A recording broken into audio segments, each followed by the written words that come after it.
STP maupun STKIP Hatta Syahrir Banda Neira, Anda pastinya akan sering bertemu dengan saya di setiap program kemahasiswaan yang ada di STP maupun STKIP Hatta Syahrir Banda Neira. Yang pertama yang ingin saya sampaikan buat Anda sekalian, peserta PKKMB STP maupun STKIP, di kampus Hatta Syahrir itu ada berbagai organisasi kemahasiswaan, ya, mulai dari organisasi intra kampus, ya, maupun organisasi ekstra kampus yang berkaitan dengan kegiatan kemahasiswaan. Nah, nantinya ada materi khusus ya besok yang berkaitan dengan Badan Eksekutif Mahasiswa. Ini saya perkenalkan awal saja. Jadi BEM itu merupakan organisasi intra tertinggi ya yang ada di kampus Hatta Syahrir. BEM ini adalah Badan Eksekutif Mahasiswa. Nah, ketua BEM itu sekarang familiar itu dikenal dengan Presiden Mahasiswa. Jadi ketua BEM atau presiden mahasiswa ini nanti dipilih oleh Anda, ya. Anda yang merupakan mahasiswa di STP maupun STKIP, nantinya ada hajatan demokrasi, ya, untuk memilih presiden mahasiswa, ya, baik di STP maupun di STKIP. Nah, masing-masing BEM ini memiliki program kerja masing-masing yang nantinya Anda pasti akan ikut andil terlibat dalam berbagai kegiatan tersebut. Kemudian selain BEM ini, selain Badan Eksekutif Mahasiswa, di setiap program studi itu ada organisasi-organisasi program studi, ya. Misalnya kita mengenal ada HMPS, ya. HMPS ini himpunan mahasiswa program studi, baik di MSP maupun di budidaya. Redaksi untuk yang keguruan ada yang namanya Himaprodi, ya. Baik Himaprodi Pendidikan Sejarah, Himaprodi Pendidikan Bahasa Indonesia maupun Himaprodi Pendidikan Matematika. Organisasi ini bergerak internal di program studi masing-masing, ya, yang nantinya Anda akan menjadi bagian dari organisasi ini, ya, di program studi Anda masing-masing. Itu pengenalan awal saja. Masing-masing organisasi memiliki berbagai macam kegiatan, ya.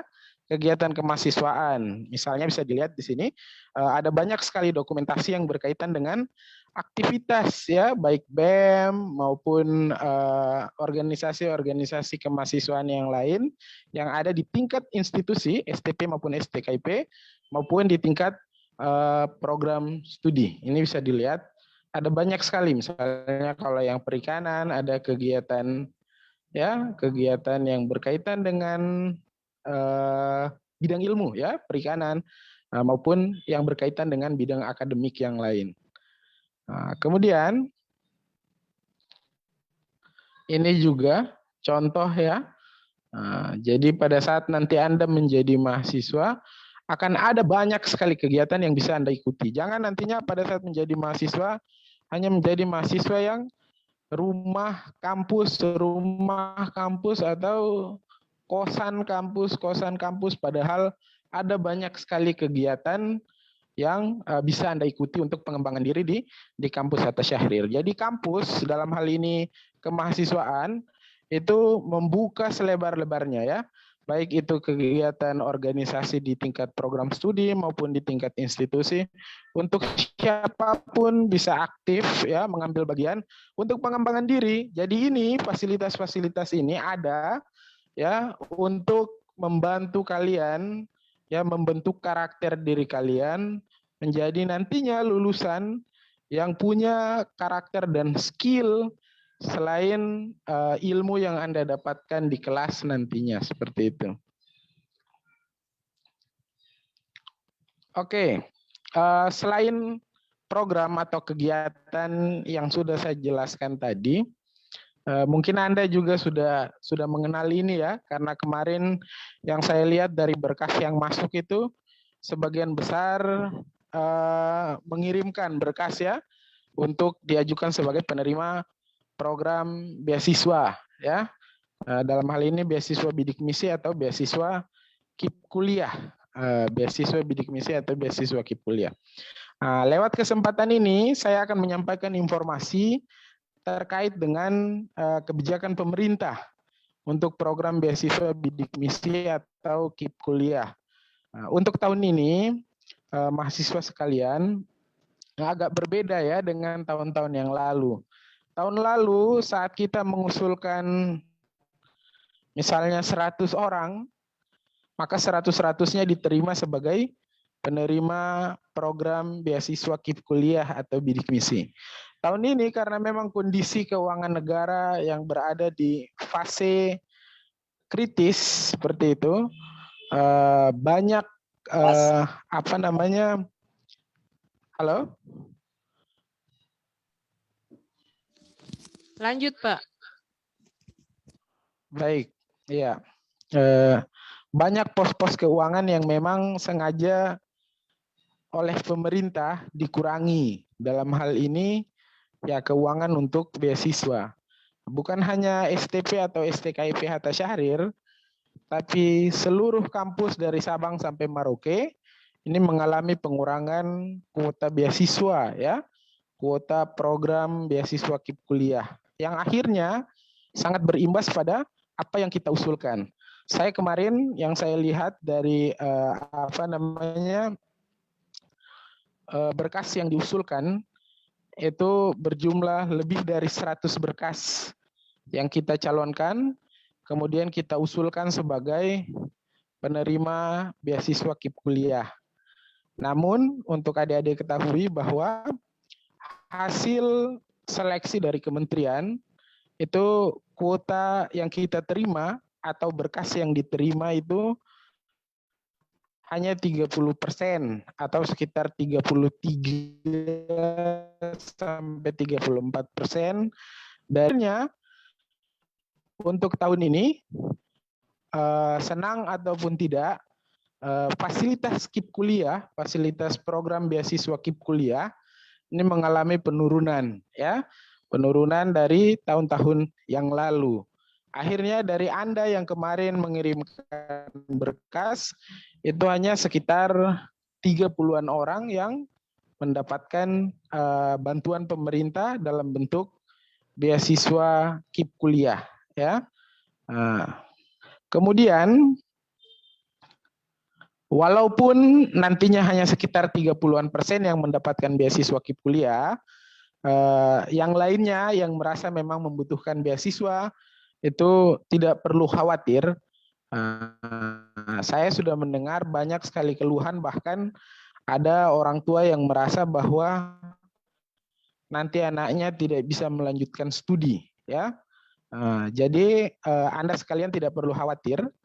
Kami Kampus Hatta Syahrir ya, saya selaku penanggung jawab bidang kemahasiswaan bersama unsur pimpinan yang ada di STP maupun di STKIP sudah melakukan berbagai macam diskusi ya terkait dengan kendala yang dialami oleh negara yang berimbas pada Kampus Hatta Syahrir.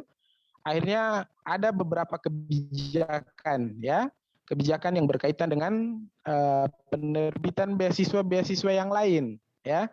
Jadi walaupun tidak dapat KIP kuliah, ada beasiswa lain yang memang disiapkan oleh Kampus Hatta Syahrir.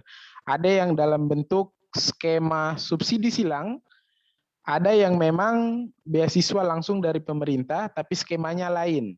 Contoh, ada beasiswa BKPM. Beasiswa BKPM ini beasiswa yang diberikan oleh Badan Koordinasi Penanaman Modal ya, yang menterinya sekarang Pak Bahlil. Alhamdulillah tahun kemarin selama 2 semester itu ada 15 mahasiswa kita mendapatkan fasilitas beasiswa BKPM. Ya, yang mendapatkan beasiswa BKPM, ada juga yang namanya bantuan UKT mahasiswa dari Kemendikbud.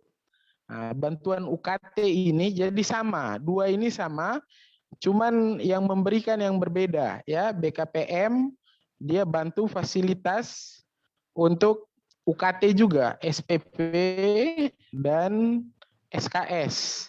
Begitu juga bantuan UKT dari Kemendikbud. Dia membantu meringankan beban mahasiswa untuk membayarkan UKT dan SKS. Ini lumayan banyak. Kalau yang UKT ini sekitar 74 orang mendapatkan beasiswa ini. Sementara yang ini sekitar 15 orang. Namun UKT ini tidak bisa didapat oleh mahasiswa pada semester 1. Dia ini hanya boleh diterima oleh mahasiswa dari semester 2 sampai semester 8 ya. Jadi sistem mahasiswanya mahasiswa ongoing. Bukan mahasiswa baru seperti itu. Anda yang misalnya tidak mendapatkan KIP kuliah pada saat semester berikut, kalau misalnya ada kuota UKT untuk STP maupun STKIP, Anda bisa mengajukan bantuan UKT dari Kemendikbud seperti itu. Selain 2 beasiswa ini, kami punya skema subsidi silang untuk 2 beasiswa ini. 1 beasiswa program studi maupun beasiswa dari bidang kemahasiswaan atau beasiswa dari PK3 ya. Beasiswa ini, beasiswa program studi maupun beasiswa dari bidang kemahasiswaan ini merupakan 2 program beasiswa yang nantinya akan membantu ya mahasiswa yang tidak mendapatkan bidik misi atau KIP kuliah, kemudian memiliki tingkat ekonomi lemah seperti itu ya. Yang tadi yang berpikir bahwa nanti tidak bisa bayar SPP ya. Ini akan dibantu dengan program ini ya, akan dibantu dengan program ini. Otomatis dari pihak program studi ya, akan kembali melihat berkas-berkas Anda kemarin untuk yang tidak lolos seleksi KIP kuliah ya. Kemudian untuk yang ada, kemudian bagi yang dirasa dari berkas yang ada itu memenuhi syarat untuk mendapatkan bantuan, biasanya akan dibantu ya di setiap semesternya untuk pembayaran pun beasiswa UKT dari Kementerian Pendidikan dan Kebudayaan seperti itu. Kemudian selain program beasiswa ya, ada program-program yang memang disiapkan pemerintah untuk kegiatan kemahasiswaan di seluruh kampus ya, dari Sabang sampai Merauke. Untuk tahun 2021 ada program yang namanya program kreativitas mahasiswa ya, yang kita kenal dengan PKM. Di tahun 2021 ini ada 8 skema PKM yang diberikan kepada mahasiswa. Mahasiswa dipersilahkan untuk meningkatkan kreativitasnya ya di bidang-bidang yang disiapkan oleh pemerintah. Ini lewat bidang kemahasiswaan. Ada yang namanya PKM riset, ada yang namanya PKM kewirausahaan, ada yang namanya PKM pengabdian kepada masyarakat, ya penerapan iptek, karsa cipta, gagasan futuristik, gagasan tertulis dan artikel ilmiah. Skemanya bagaimana? Ini fasilitas untuk mahasiswa. Maksudnya begini, mahasiswa nanti lewat bimbingan dosen, ya nanti ada pembimbing dosennya, lewat bimbingan dosen bisa mengajukan skim ini ya dengan kemudian melakukan kegiatan lewat skim PKM tersebut. Misalnya begini, yang senang atau ingin mengembangkan kreativitasnya di bidang riset, di bidang penelitian, bisa dia mengirimkan ke PKM riset. Nanti ya di setiap pembukaan kepada siapapun mahasiswa yang ingin mendapatkan bantuan dari skim ini, ya bantuan dari pemerintah lewat skim-skim yang ada ini, nanti kampus akan menyediakan fasilitas berupa pembimbing, ya akan ada dosen-dosen yang ditugaskan untuk membimbing siapapun yang mau mengajukan proposal di 8 skim yang telah disediakan oleh pemerintah. Tahun ini kita lolos dua skim. Kita lolos di skim PKM Riset dan kita lolos di skim PKM Kewirausahaan. Kemarin alhamdulillah banyak sekali peminat yang mengajukan, tapi karena mungkin kondisi keuangan pemerintah yang terbatas, jadinya dari 40 lebih kampus yang ada di wilayah LLDikti 12 ya, Maluku dan Maluku Utara, kita Banda ya masuk dalam 3 kampus yang lolos dalam pengusulan PKM. Jadi ada STP, ada STKIP, dan Universitas Muhammadiyah Maluku Utara. Jadi kita patut berbangga, mahasiswa kita bisa berkompetisi ya, bisa berkompetisi di tingkat nasional untuk mendapatkan dana-dana dari program yang telah disiapkan oleh Kementerian Pendidikan, Kebudayaan, dan Ristek. Selanjutnya, selain kegiatan PKM, ya, itu kan tadi program kompetisi mahasiswa nasional. Salah satunya kan PKM. PKM sudah saya jelaskan tadi. Kemudian ada program yang lain yang nantinya mahasiswa diberikan fasilitas untuk ikut dalam kegiatan ini. Biasanya di setiap tahun ada seleksi, ya, ada seleksi di tingkat perguruan tinggi. Setelah seleksi perguruan tinggi kalau lolos, kita akan mengirimkan untuk mengikuti seleksi di tingkat wilayah, ya, LLDikti 12. Nanti Anda akan bersaing dengan mahasiswa dari kampus-kampus yang ada di Maluku dan Maluku Utara. Kalau Anda keluar sebagai pemenang, Anda akan mewakili LLDikti 12 Maluku dan Maluku Utara untuk ke tingkat nasional. Pernahkah ada yang lolos? Sering, ya. Dari prodi matematika pernah lolos on MIPA ya sampai ke tingkat nasional. Ada Mawapres. Kemudian kalau nasional debat juga ya. NUDC kita, jadi dari kompetisi-kompetisi yang ada, kita selalu keluar sebagai pemenang di tingkat wilayah, walaupun tidak di peringkat 1, di peringkat 2 pernah, di peringkat 3 pernah, bahkan sampai di juara harapan. Saya berharap nantinya Anda yang baru saja bergabung dengan kami di Kampus Atta Syahrir juga nantinya dapat memanfaatkan fasilitas yang ada, fasilitas di bidang kemahasiswaan, menunjukkan skill kemampuan Anda untuk tidak hanya berkompetisi di tingkat lokal, ya, walaupun kita berada di kecamatan seperti itu, tapi Anda diberikan fasilitas untuk dapat bersaing, berkompetisi dengan mahasiswa-mahasiswa lain, ya, di kampus-kampus yang ada di seluruh Indonesia, kemudian bisa menjadi juara sampai ke tingkat nasional seperti itu. Itu fasilitas dan program yang ada di bidang kemahasiswaan. Selanjutnya nanti kita bisa berdiskusi jika ada pertanyaan dari peserta setelah ini. Hal-hal teknis yang berkaitan dengan program yang telah saya sosialisasikan supaya mengambil peran dari program-program yang telah disosialisasikan. Itu saja materi saya pada siang hari ini. Selanjutnya akan kita kembangkan dalam sesi diskusi. Terima kasih atas perhatiannya. Saya kembalikan ke moderator.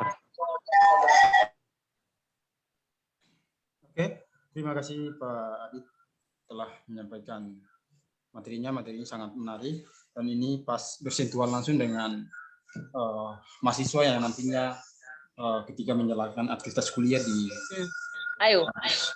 STP dan STKIP Atta Syahrir. Jadi pada kesempatan ini, sebagaimana tadi yang saya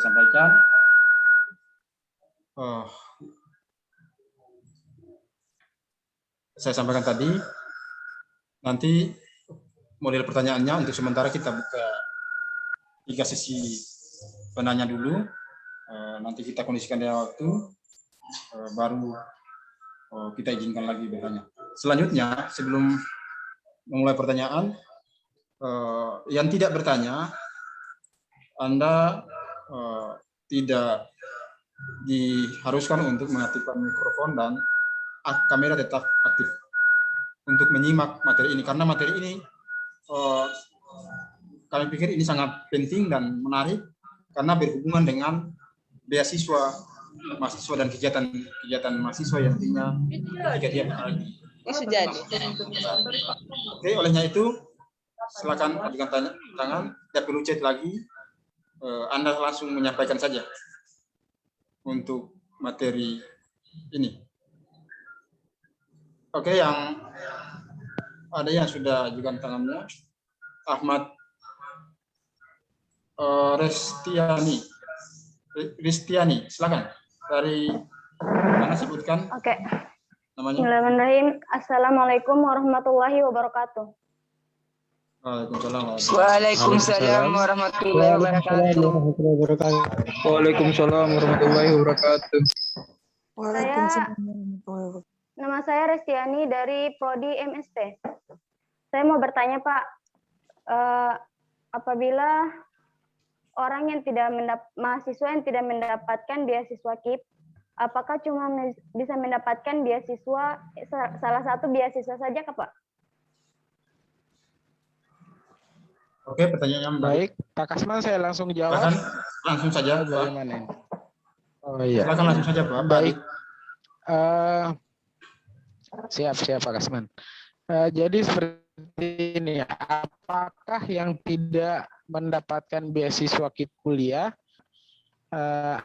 atau bisa lebih? Seperti itu ya pertanyaannya ya?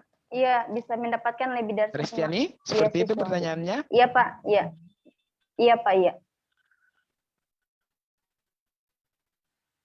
Baik, Kampus Hatta Syahrir, dalam hal ini saya selaku pengelola beasiswa di Kampus Hatta Syahrir, yang pastinya akan melihat kuota dan kebutuhan. Ya, kuota itu fasilitas yang kita dapatkan di kampus, kemudian kebutuhan penerima beasiswa. Contohnya, tahun kemarin semua mahasiswa yang kuliah di Kampus Hatta Syahrir mendapatkan beasiswa. Baik itu beasiswa KIP, beasiswa UKT, maupun beasiswa dari BKPM. Seperti itu. Kalau tahun kemarin itu belum ada beasiswa. Oh, ada ya, beasiswa dari program studi. Nah, tapi dari kemahasiswaan itu belum ada beasiswa. Belum diberikan beasiswa. Kenapa? Karena kuota yang kita terima banyak, penerima beasiswanya itu sedikit. Contoh, misalnya begini. Pada saat ada penambahan penerima beasiswa, penggantian penerima beasiswa di tahun 2020 kemarin, yang seharusnya kita mengganti 8, tapi yang berkasnya lengkap dan bisa digantikan itu hanya 3 orang. Akhirnya kuota 5 itu dikembalikan. Nah, kemudian setelah itu, sebagian besar yang tidak dapat KIP tahun kemarin, dia mendapatkan bantuan UKT, ya, bantuan UKT dari Kemendikbud. Nah, pada saat sudah mendapatkan bantuan UKT, ada beberapa, ya, yang akhirnya dapat lagi bantuan dari BKPM, beasiswa dari BKPM. Karena memang orangnya sangat membutuhkan, kemudian sudah tidak ada lagi yang belum mendapatkan beasiswa, akhirnya dia bisa mendapatkan 2. Dia bisa mendapatkan 2. Bisa mendapatkan 2. 1, semuanya dipenuhi. Artinya dari segi perekonomiannya, memang dia berhak mendapatkan. Di kampus, memang dia berhak mendapatkan itu. Dia lebih aktif dari yang lain misalnya, ya. Dia lebih rajin dari yang lain.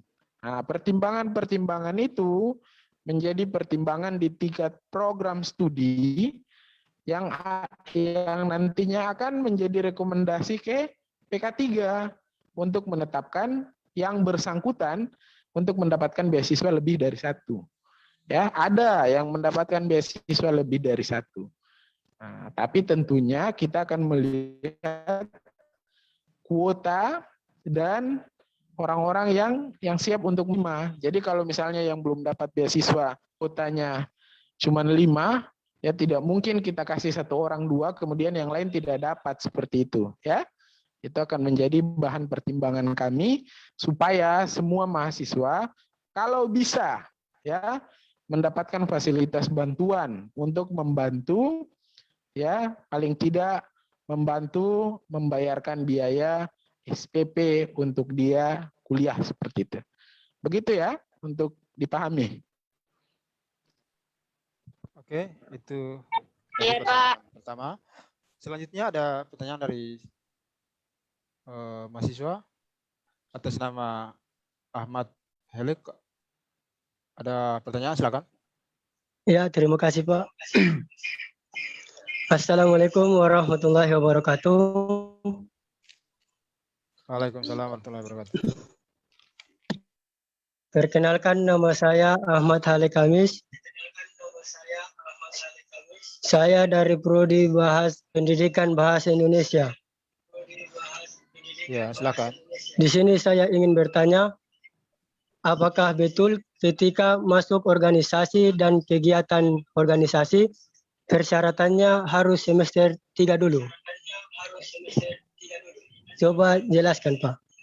Soalnya saya pernah tanya kakak tingkat, bahwa kakak tingkat pernah bilang, kalau mau masuk organisasi dan kegiatan itu harus persyaratannya semester 3.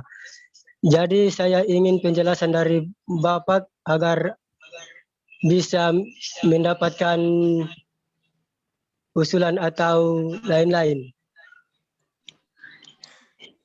Oke. Baik, saya langsung jawab ya Pak Kasman. Ya, Eh, silakan Pak Adit. Begini Ahmad Ale, jadi semua organisasi itu punya apa namanya peraturan masing-masing seperti itu ya. Jadi memang dia punya anggaran dasar seperti itu ya. Jadi kalau misalnya ada organisasi yang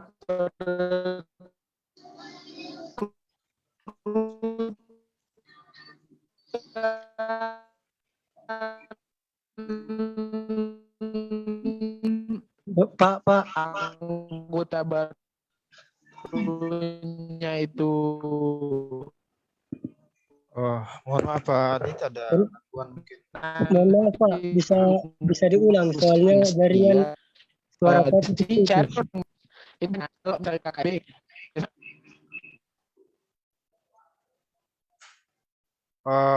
Pak Adit bisa disampaikan ini karena tadi agak kurang kedengaran.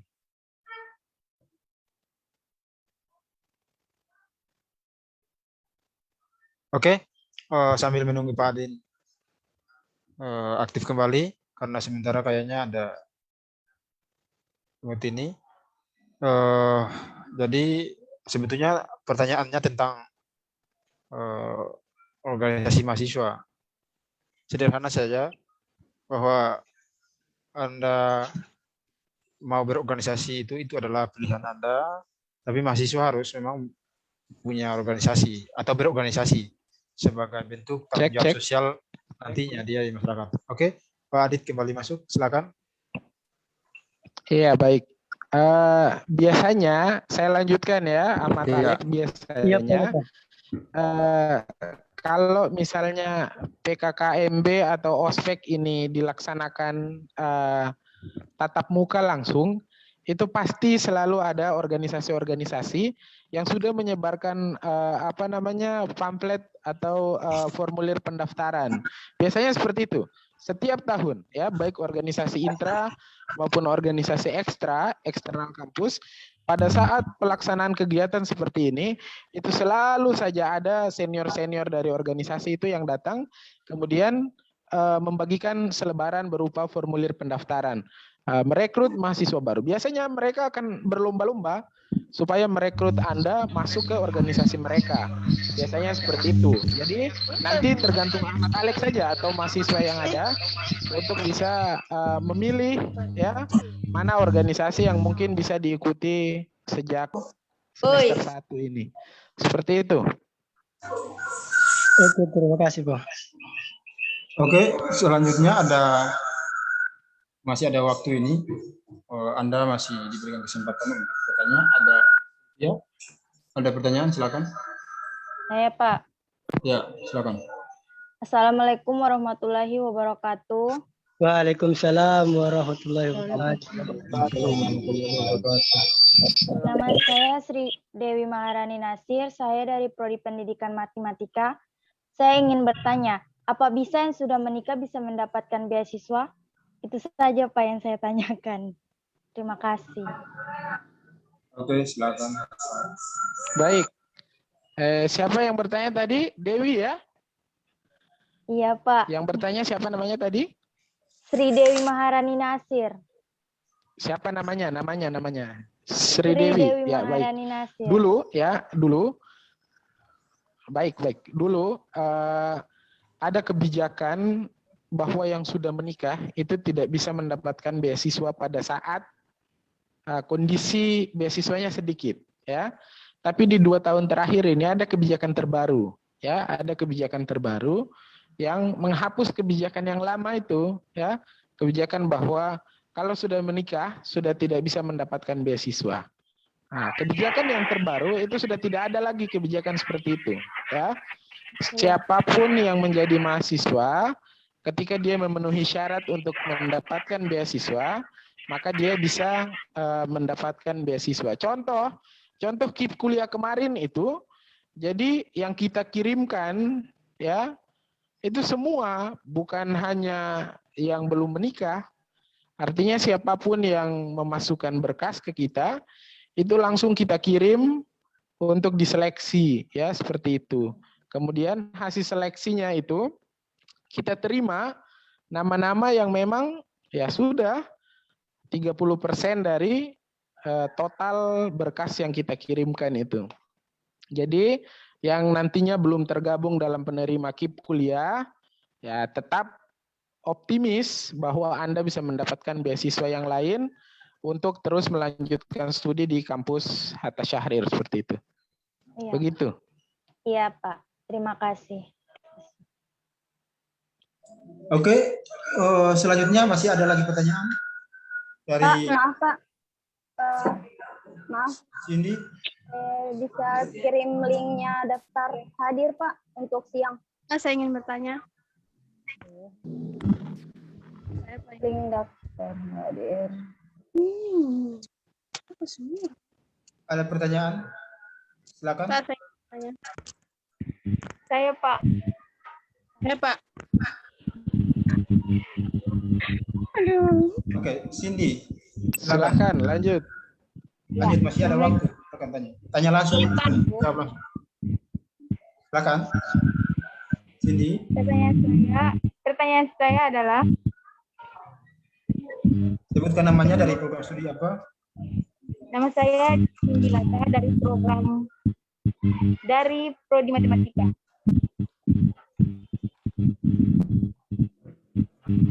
Soal penerimaan beasiswa BKPM.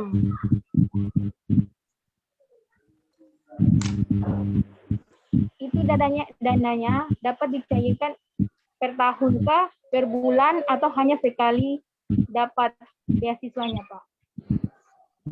Untuk BKPM ya, BKPM. Iya. Baik. Jadi ada 2 model ya skema beasiswa yang ada di kampus Hatta Syahrir. Kalau beasiswa KIP itu ada beasiswa, ada biaya hidup yang memang biaya penunjang pendidikan ya, yang ditransfer ke rekening masing-masing. Itu bisa dicairkan. Tapi ada yang sistemnya UKT ya, beasiswa UKT dan beasiswa BKPM itu model beasiswa yang langsung ditransfer untuk membayar seluruh kebutuhan perkuliahan. Misalnya begini, kita mengajukan nama, ya, mengajukan beberapa nama untuk mendapatkan beasiswa UKT atau BKPM, ya. Setelah disetujui, jadi nama yang kita ajukan itu dengan besaran berapa SPP dia, seperti itu ya. Nah, nantinya setelah disetujui, jadi BKPM maupun Kemendikbud itu akan langsung mentransfer ke bendahara kampus, untuk membayar uang kuliah seperti itu. Jadi dia tidak langsung transfer ke mahasiswa, dia langsung ke kampus. Nanti untuk beasiswa prodi maupun beasiswa kemahasiswaan, kita masih menggodok proses pencairannya nanti seperti apa, ya. Tapi kalau 2 beasiswa yang ditanyakan tadi, BKPM, itu dari kementerian masing-masing langsung mentransfer ke bendahara kampus untuk membayar. Jadi Anda tinggal kuliah saja, Anda sudah tidak membayar lagi seperti itu. Tapi itu di-upgrade setiap semester. Jadi misalnya bantuan itu, nama-namanya kita akan tahu siapa yang dapat, itu setelah SK-nya keluar setiap semester dari kementerian masing-masing seperti itu, ya. Nah, itu model pembayarannya.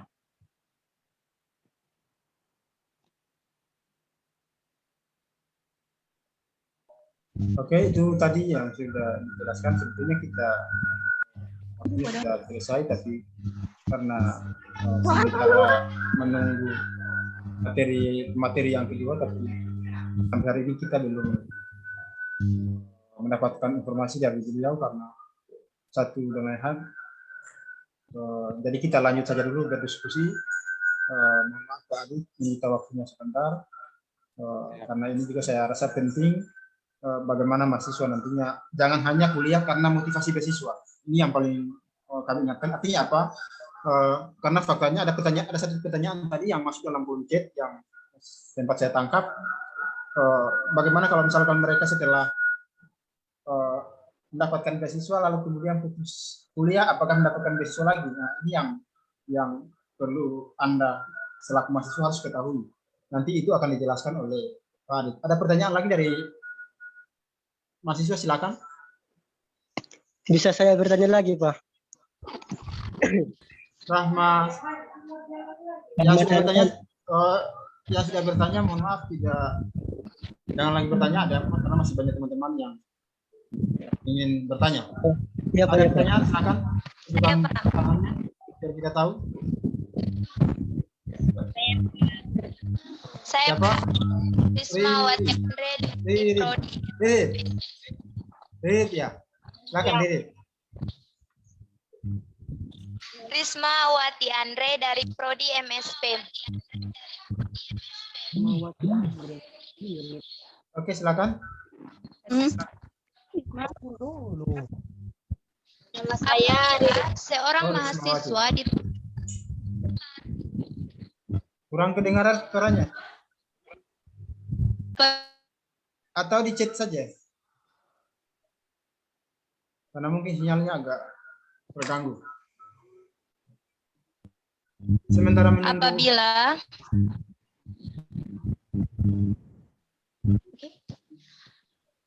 Halo? Halo. Silakan, lanjut.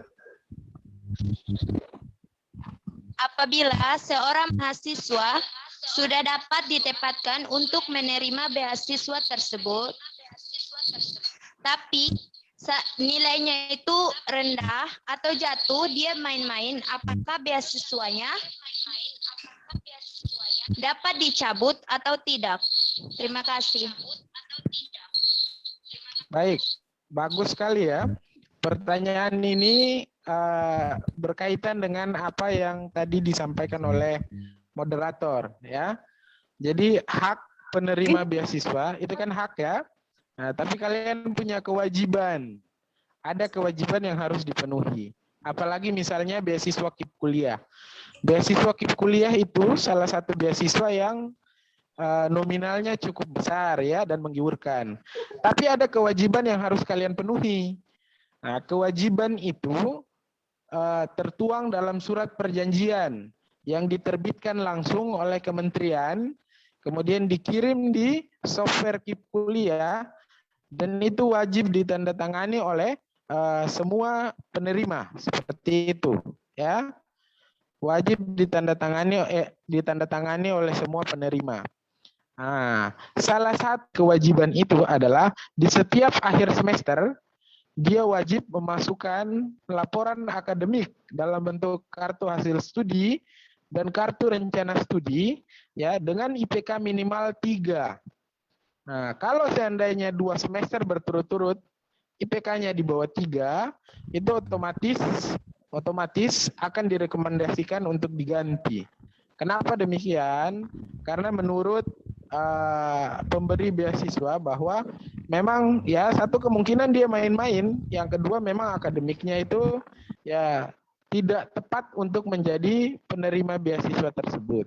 Jadi di tahun 2020 kemarin baru dapat 1 semester, ada 8 orang itu yang langsung direkomendasikan untuk diganti.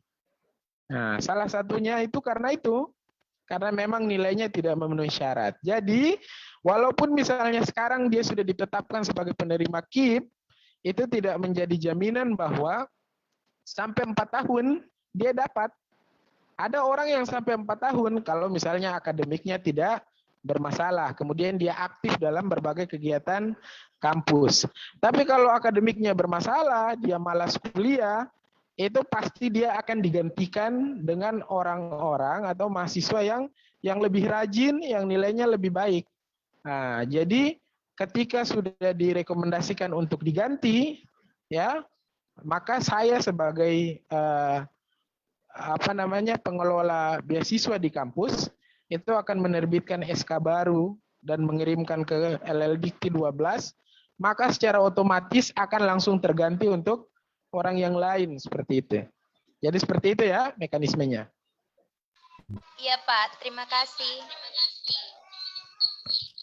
Anda sudah bisa dengar bahwa iklannya kalau Anda mendapat beasiswa itu tidak menjamin Anda untuk terus mendapat beasiswa, itu tergantung kepada Anda sendiri.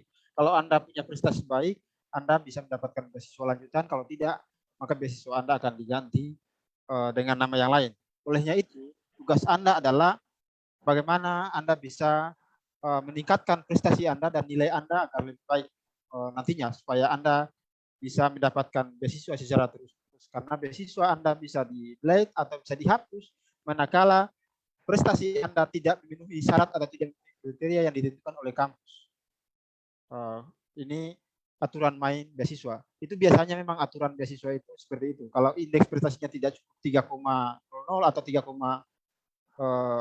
sekian, maka Anda dikatakan tidak punya prestasi dan tidak bisa melanjutkan beasiswanya. Jadi itu yang penjelasan dari Pak Ali tadi. Oke. Ada lagi Dimianti? Saida? Silakan.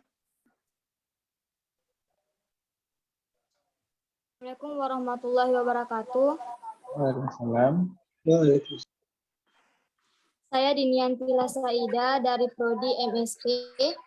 Saya ingin bertanya Pak, apakah beasiswa KIP kuliah lebih difokuskan untuk mahasiswa yang kurang mampu atau mahasiswa yang lebih berprestasi? Oke, silakan Pak. Terima kasih Pak. Baik, dua-dua itu masuk dalam kategori apa yang menjadi acuan ya. Satu prestasi, yang kedua tingkat ekonomi. Jadi begini, Fadid akan menjelaskan teknis ya, teknis pengajuan di form beasiswa KIP kuliah itu kan ada nilai rapot ya, kemudian ada berbagai berkas-berkas listrik, kemudian pendapatan orang tua, itu yang kita input untuk dikirimkan ke kementerian untuk diseleksi. Jadi dari data yang ada data orang-orang yang memang sudah tercover. Misalnya begini, data akademik Anda selama di SMA atau di SMK atau di Madrasah Aliyah, itu sudah tercover pada saat kita masukkan NISN Anda. Begitu kita masukkan NISN, itu dia langsung muncul data-data itu. Walaupun Anda isi, ya, Anda isi secara manual.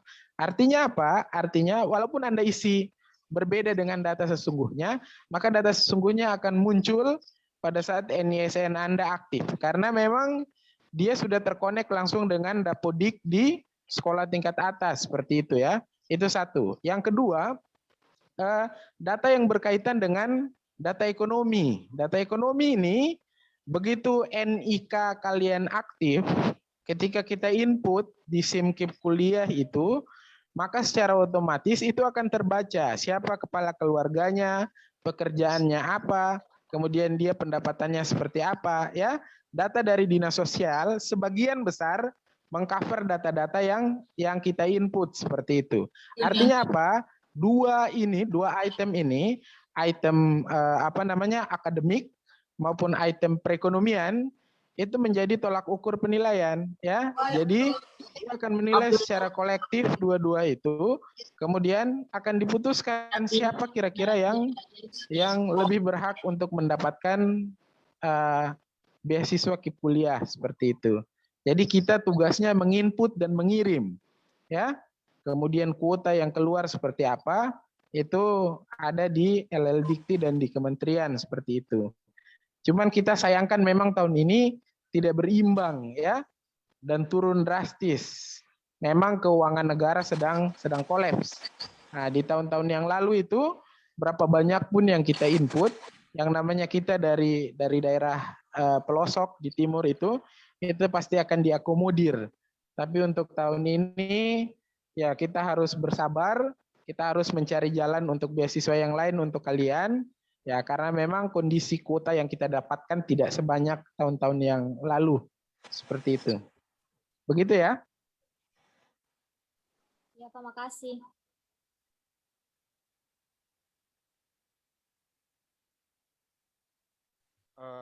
Apa masih ada lagi?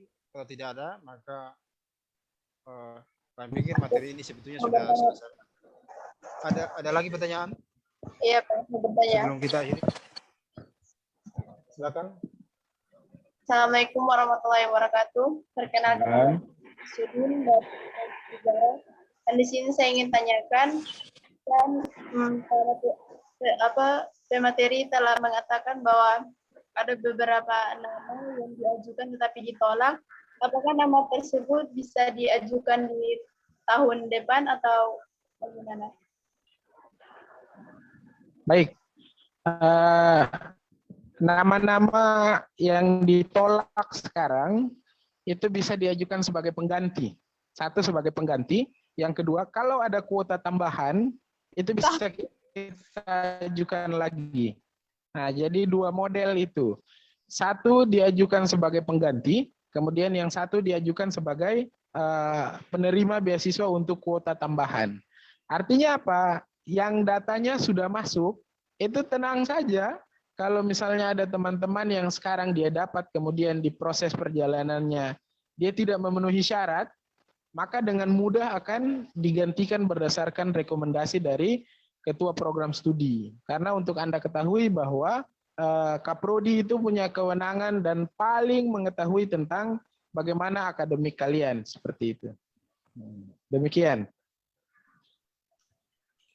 Ya, Pak, makasih. Oke. Itu saja mungkin yang sudah jelas ya untuk mahasiswa. Iya, Pak.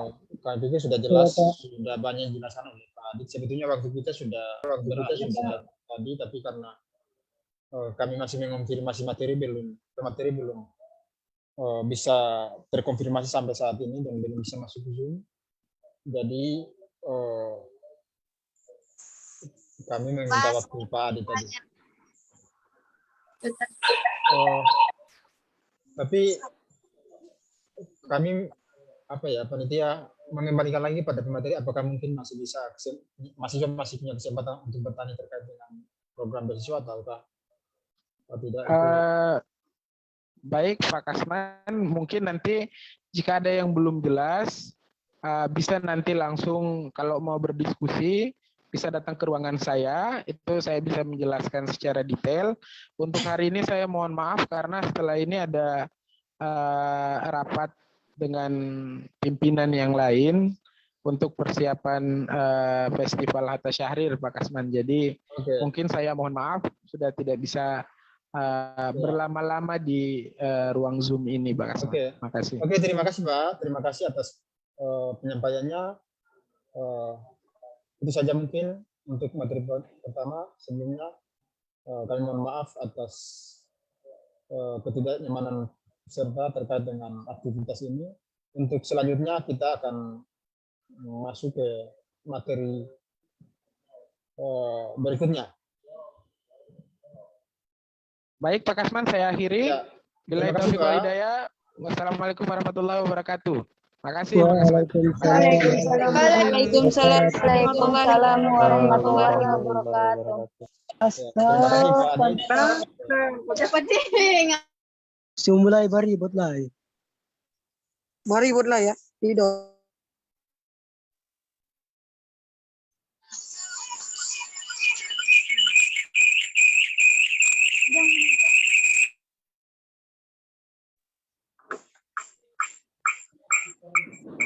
Buat tolong unmute. Unmute Pak, unmute.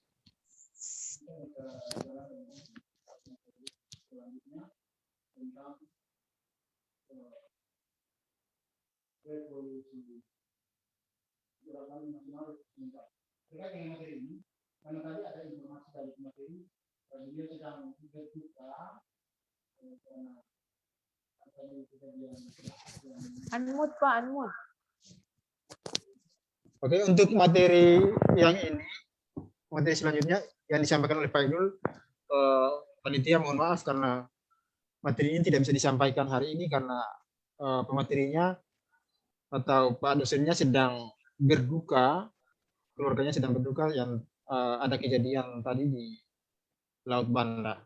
Jadi tidak bisa menyampaikan materi. Olehnya itu materi ini nanti kalau masih ada kesempatan nanti kita sampaikan di hari Senin. Jadi begini, kita sambil menunggu materi selanjutnya, yang tadi materi selanjutnya ini kita masuk saja ke kultum. Ini sebagai bentuk daripada penerapan kampus yang religi, maka kami masukkan materi ini sebagai materi wajib dalam BKKMB daring. Nantinya akan disampaikan oleh Pak Hamzah. Kami juga sedang mengkonfirmasi beliau untuk masuk di ruang Zoom. Tetapi sampai saat ini belum hadir. Jadi sementara menunggu,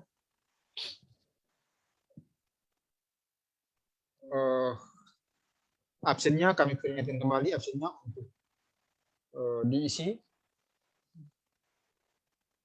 Absennya diisi.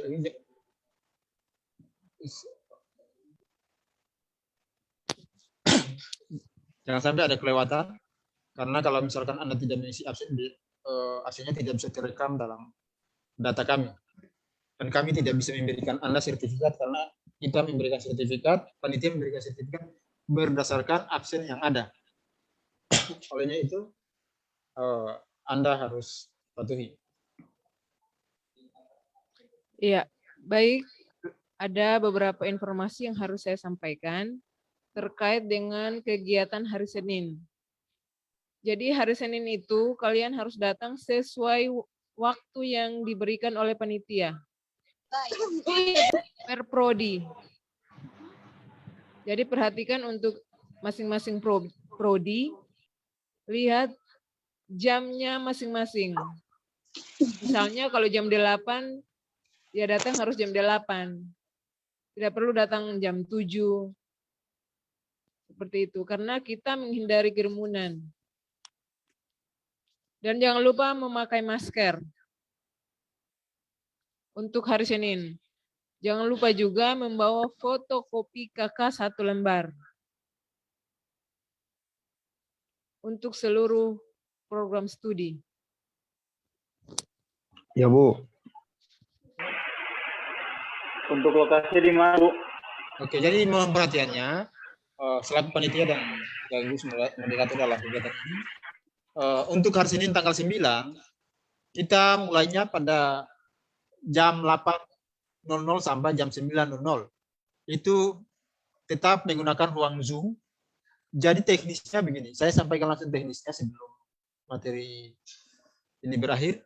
Teknisnya, karena ini tidak tetap merujuk pada prokes, kemudian panduan penyelenggaraan KKMB dari 2021, maka kami panitia tetap melakukan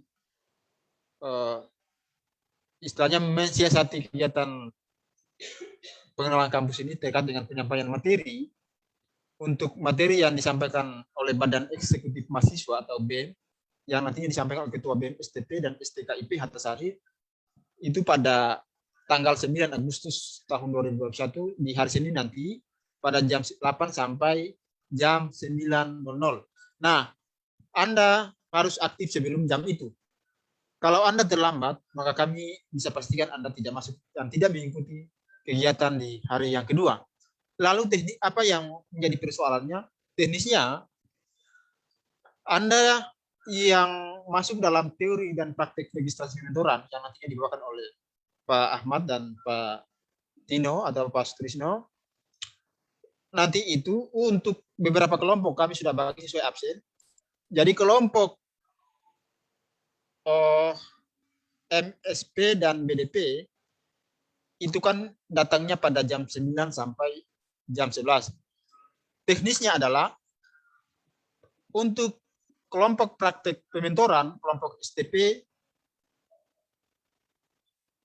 khususnya MSP, Prodi MSP, harus didengar, Prodi MSP harus tetap standby jam 9 di kampus. Artinya apa? Kalau Anda mengikuti kegiatan online terkait dengan pengenalan Badan Eksekutif Mahasiswa jam 8, karena kegiatan online ini itu berlangsung dari jam 8 sampai jam 9, maka Anda sudah harus standby jam 9 di sekitaran kampus atau di kampus. Jadi bisa mengikuti materi untuk MSP ya. Untuk MSP jam 9 itu Anda sudah harus ada di kampus. Karena jam 9 kita mulai. Artinya sebelum jam 9 atau jam 8 Anda sudah harus ada di kampus dan bisa mengikuti kuliah online atau kuliah Zoom ini yang nantinya disampaikan oleh Badan Eksekutif Mahasiswa. Jadi ketika materi ini selesai, Anda peserta untuk MSP sudah harus ada di kampus. Jam 9 itu sudah harus ada di kampus. Kemarin ada usulan dari Badan Eksekutif Mahasiswa, Ketua BEM, bahwa mereka mau tatap muka, tetapi karena ini menjadi keputusan bersama kampus dan keputusan bersama panitia, tidak tatap muka hanya bisa dilakukan oleh Pak Ahmad karena terkait dengan registrasi pementoran, tetapi dengan teknis yang berbeda. Jadi tidak semuanya datang di kampus. Datang di kampus pada jam atau waktu sesuai yang ditentukan dalam jadwal. Jadi Anda datang sesuai jadwal. Jadi jam 10.00 sampai jam 11.00 itu untuk giliran BDP. Itu untuk kelompok STP. Jadi BDP itu sudah harus ada di kampus jam 9 sampai jam 11.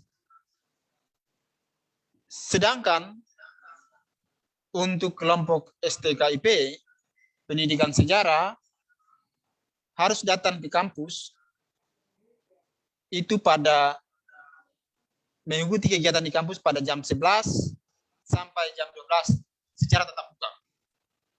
Jadi untuk Zoom-nya itu hanya jam 8 sampai jam 9.00. Itu Zoom secara keseluruhan, semuanya Zoom. Tetapi untuk jam 9 sampai jam 10 tadi, yang datang di kampus MSP, yang mengikuti praktek, kemudian selanjutnya BDP jam 10 sampai jam 11, selanjutnya jam 11 sampai jam 12 itu pendidikan sejarah, istirahat jam sholat zuhur, makan dan seterusnya. Kemudian kita lanjutkan pada jam 1 sampai jam 2 itu pendidikan bahasa Indonesia. Jadi pendidikan bahasa Indonesia itu tidak boleh atau tidak harus datang di kampus bersamaan dengan MSP dan BDP. Karena dia harus datang, harus mengikuti kegiatan tatap muka pada jam 1 sampai jam 2. Jadi Anda bisa untuk jam 8 sampai jam 10, Anda bisa di rumah tidak apa-apa, tapi jam 1 itu sudah harus ada di kampus karena mengikuti kegiatan praktek registrasi pementoran. Kenapa materi ini penting? Karena sampai saat ini senior-senior Anda itu masih kebingungan dalam pengisian KRS dan S. Padahal sudah boleh dibilang ada yang semester 3, ada yang semester 4, ada yang semester bahkan sampai semester 7 pun masih ada yang bingung. Nah, ini penting karena menentukan bagaimana Anda bisa mengetahui proses perkuliahan nanti di dalam pengisian KRS ini. Jadi misalnya dalam pengisian KRS ini nanti akan dijelaskan oleh Pak Ahmad saya tidak bisa menjelaskan lebih detail karena ini bukan bidang saya, tetapi berdasarkan pengalaman yang ada, ini menjadi satu kewajiban mahasiswa untuk menawarkan mata kuliah apa saja yang nantinya dipilih setelah mengikuti kegiatan perkuliahan. Nah, itu. Jadi jam 14 sampai jam 15 itu pendidikan matematika. Nah, untuk saat ini tadi sebagaimana sebetulnya agenda karena mumpun bermasalah untuk materi yang tadi dilanjutkan, kemudian jam 16 sampai jam 17.00 itu sambutan PK3 sekaligus pengumuman peserta terbaik kita sudah catat. Tetapi mengingat Pak Adit sementara punya kegiatan, jadi untuk pengumuman yang terbaik dan penutupan ini kita tutup saja di hari Senin. Di hari Senin jam 9.00. Jadi setelah Badan Eksekutif Mahasiswa atau Ketua BEM menyampaikan materinya, langsung kita tutup yang ditutup oleh PK3 dan sekaligus kita akan umumkan siapa yang masuk dalam kriteria terbaik dalam PKKMB dari ini. Itu yang panitia sampaikan. Kalau ada pertanyaan, silakan sebelum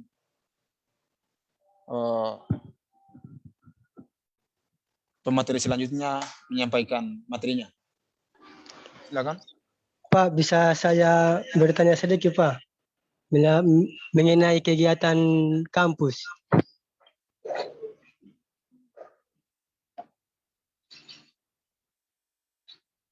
Pak?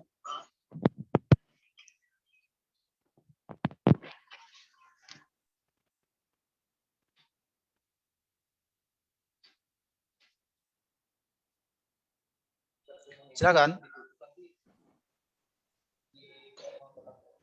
Perkenalkan, nama saya Ahmad Halil Kamis. Saya berasal dari Prodi Pendidikan Bahasa Indonesia. Di sini, maaf sebelumnya. Waktu saya masih duduk di bangku Alia, kampus Hatta Sahril pernah datang sosialisasi di sekolah saya bahwa pernah menunjukkan kegiatan-kegiatan dan organisasi kampus. Tetapi di saat itu Pak Aditya dan rekan-rekan lainnya sosialisasi di sekolah saya, mereka pernah menyinggung mengenai kegiatan, yaitu kegiatan olahraga. Sedangkan setiap saya lewat kampus maupun di lapangan olahraga kampus, tidak ada yang menjalankan kegiatan itu. Kira-kira selesai PKKMB ini, bisakah dari kampus melanjutkan kegiatan organisasi, kegiatan olahraga? Oke, sebetulnya itu bukan kewenangan saya menjawab, tapi coba saya jawab untuk pertanyaan itu. dari pengalamannya. Sekarang ini begini, terkait dengan konsep Merdeka Belajar, kampus STP dan STKIP Hatasari sudah terkait olahraga, ada namanya olahraga selam renang.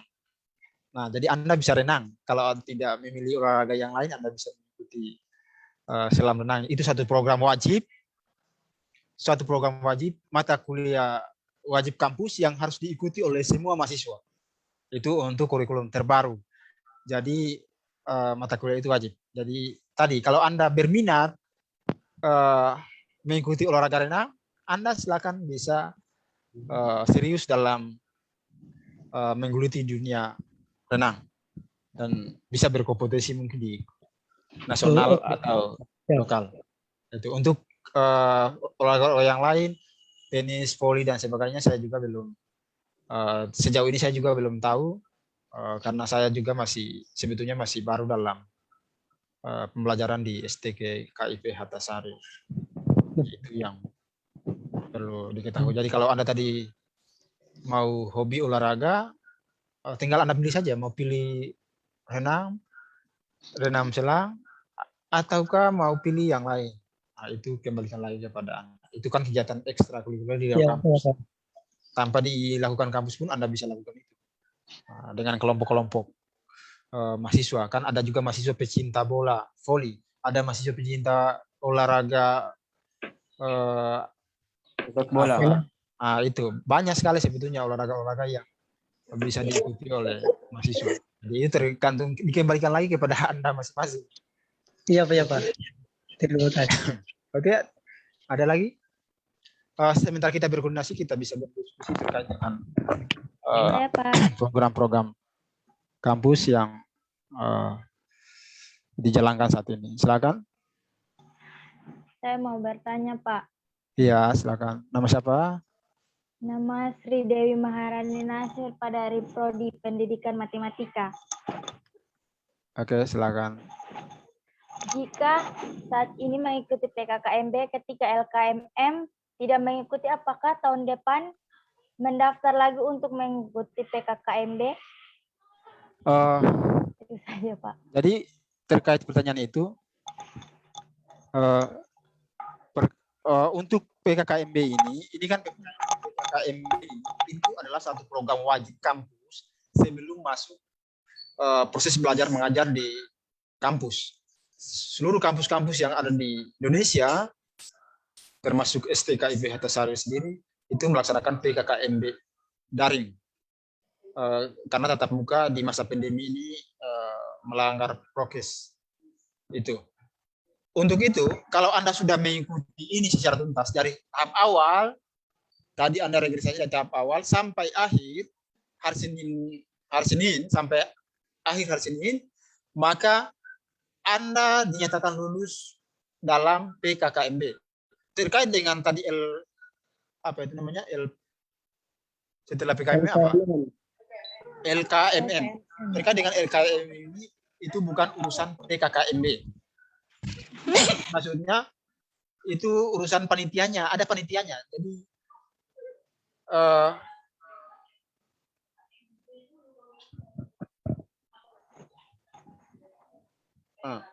itu ada panitianya khusus, ada panitia khusus.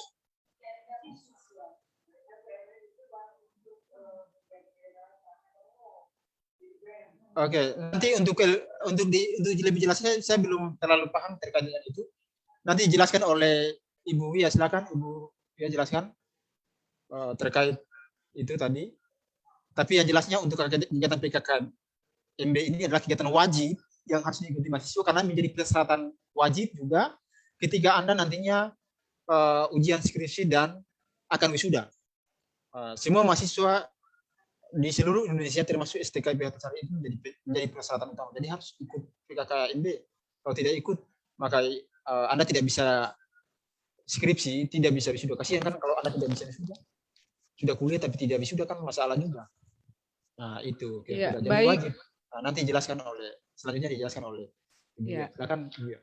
Ya, baik. Terima kasih Pak Ketua. Jadi untuk kegiatan LKMM itu kegiatan Anda sudah resmi jadi mahasiswa Hatta Syahrir. Jadi PKKMB ini Anda belum jadi mahasiswa Hatta Syahrir karena Anda belum mengisi yang namanya KRS dan KHS. Seperti itu. Kalau Anda mau jadi LKMM, mau ikuti LKMM, berarti Anda harus ikut PKKMB dulu untuk mau mengikuti LKMM. Jadi untuk LKMM itu persyaratannya Anda harus jadi mahasiswa dan itu merupakan salah satu persyaratan kalau Anda mau berkecimpung di dunia organisasi seperti BEM dan organisasi-organisasi lainnya. Ya, seperti itu ya. Iya, Bu. Jadi bukan Anda tidak ikut PKKMB terus Anda mau ikut LKMM. Itu tidak bisa. Karena itu dia orang bilang bersyarat begitu. Yang satu dulu baru satu. Tidak bisa melangkahi yang satunya. Tidak bisa. Apalagi PKKMB ini penting karena ini syarat wajib untuk Anda mengikuti ujian skripsi, proposal, artinya studi akhir Anda. Mau wisuda harus punya sertifikat PKKMB dulu. Kalau tidak ada sertifikat PKKMB, ya jelas Anda harus ikut PKKMB walaupun Anda mau wisuda. Seperti itu ya. Jadi Bu. ini sangat penting. Iya, Bu. Jadi hari Senin itu kita ada penutupan, tapi ada rangkaian kegiatannya dulu sebelum kita penutupan. Jadi hari Senin juga harus hadir ya. Iya, Bu. Iya, Bu. Jangan lupa hadir sesuai jam yang ditentukan. Iya, Bu. Ya, baik ada yel-yel atau apa begitu kira-kira silakan Bu. Siap, Bu. Motivasi. Karena sekali lagi kita akan tutup. Oke, itu tadi yang sudah dijelaskan. Jadi ada tahapan. Tambahan dari Ibu Kasma, Pak. Ya. Silakan Bu. Ada tambahan dari Ketua LP2M. Ketua LP2M ini akan jelaskan terkait dengan pertanyaan-pertanyaan tadi. Silakan. Bu. Assalamualaikum warahmatullahi wabarakatuh. Waalaikumsalam warahmatullahi wabarakatuh.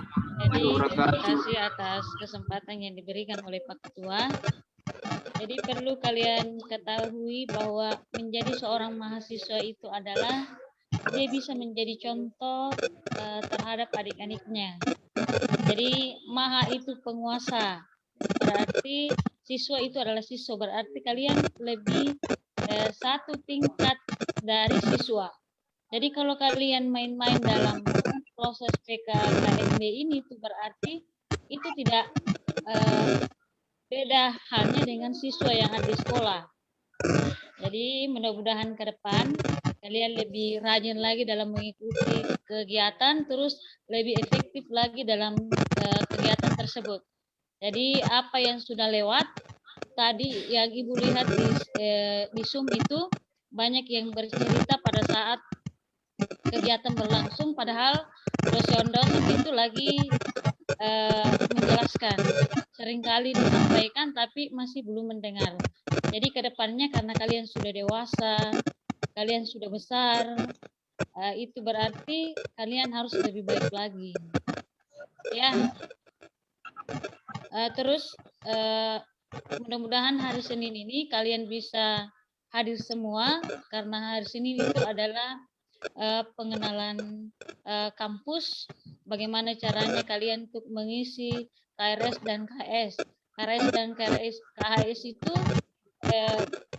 sangat penting dalam studi Anda. Jadi Ibu harap kalian harus tepat waktu berdasarkan dengan apa yang disampaikan oleh Ketua. Tadi juga sudah dijelaskan oleh PK3 tentang penelitian yang dilakukan oleh mahasiswa, karena Ibu juga termasuk di dalamnya untuk bagaimana memotivasi mahasiswa untuk jadi di Hatta Sahril itu luar biasa. Bukan hanya dosen yang mendapatkan banyak uang, tapi mahasiswa juga harus mendapatkan banyak uang. Dengan cara apa? Dengan cara menulis. Jadi semakin bisa kalian menulis, semakin banyak uang yang kalian dapatkan. Bayangin saja ya, kalau misalnya kalian mendapatkan beasiswa, terus kalian juga mendapatkan uang dari pemerintah, itu double. Kalau kalian rajin. Jadi kuncinya sekarang adalah kalian harus rajin dulu. Itu. Karena rajin itu adalah kunci dari kesuksesan. Kapan kalian tidak rajin, maka jangan harap kalian akan sukses. Jangan menganggap bahwa kalian itu jangan merendahkan diri kalian dengan menjatuhkan mental. Misalnya kalian bilang bahwa saya tidak mungkin bisa karena saya bodoh. Tidak ada orang yang bodoh di dunia. Yang bodoh itu adalah orang yang tidak mau melangkah. Tapi selama kita mau melangkah, Ibu yakinkan kalian akan sukses di kemudian hari. Jadi khususnya dalam menghargai waktu. Jadi kalau kalian tidak menghargai waktu, jangan harap kamu akan sukses. Itu saja sih dari saya. Semangat terus, belajar terus, hargai orang yang lebih tua dan sayangi orang yang lebih muda. Sekian dari saya. Assalamualaikum warahmatullahi wabarakatuh. Waalaikumsalam warahmatullahi wabarakatuh. Waalaikumsalam warahmatullahi wabarakatuh. Itu tadi penyampaiannya, mungkin kita sudah bisa mohon perhatiannya. Mungkin untuk materi ini kita bisa akhiri saat ini, tapi sebelum berakhir jangan dulu meninggalkan ruang Zoom karena ada informasi dari panitia terkait dengan tema hari Senin.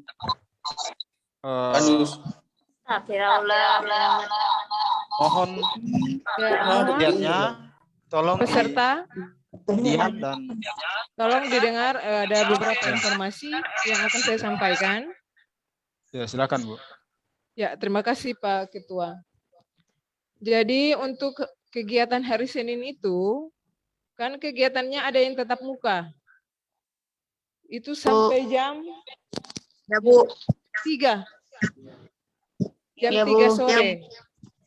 Nah, jadi setelah jam 3 sore itu Anda sudah di rumah, baru kita penutupan secara resmi.